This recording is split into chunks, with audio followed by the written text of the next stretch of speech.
Hello, and welcome to CNN. The College News Network.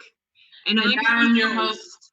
I'm sorry, I didn't mean... No, it's okay, you're fine. I just was under the impression. I thought that... Right, well, you just never mentioned wanting to. Exactly. Right.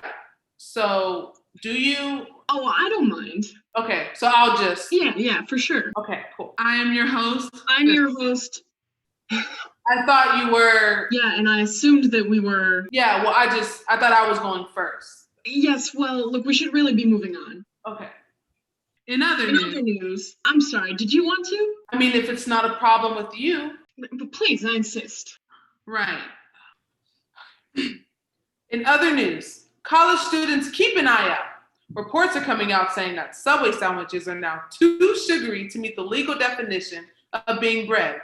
That kind of sounds like a hard thing to mess up. Where does sugar even happen in the bread making process? Mix the ingredients, knead the dough, toss in a bucket of sugar, or if you're Subway, 2 buckets, and toss that bad boy in the oven to rise. Thanks, Bill. Concerts have always been popular amongst college kids, but not necessarily condoned in this time of pandemic. You need not look further than a yodeling concert in Switzerland to see why. The concert has led to Europe's worst COVID supercluster yet. Most surprising out of all of this is, of course, that 600 people went to the concert.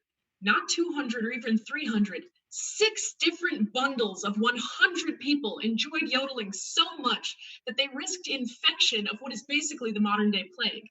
Who likes yodeling that much? Who in their right mind looks at a man hollering his lungs out at the top of a mountain and goes, "Yep, I'll sacrifice my health and the health of my friends and family to witness this man scream at me"? Who bought a ticket to that thinking it was a good idea? That's what I'm saying. Now, our final story of the night.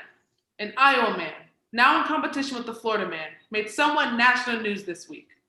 The Iowa businessman who stole an election sign goes on to steal the newspaper that reported his initial crime. I wonder what was going through this guy's head, because obviously the first crime didn't work out, but still somehow thought, yeah, I could probably get away with stealing this. I mean, it went so well last time. This guy's probably the type to tear down a wanted sign of himself right in front of the cop who pinned it up. Right. Anyways, that's all we have time for today. Time for our signature wrap-up. This has been the College News Network. We're about as legitimate as your local celebrity gossip magazine. And I'm your host, Phil. George, signing off. God damn it, George!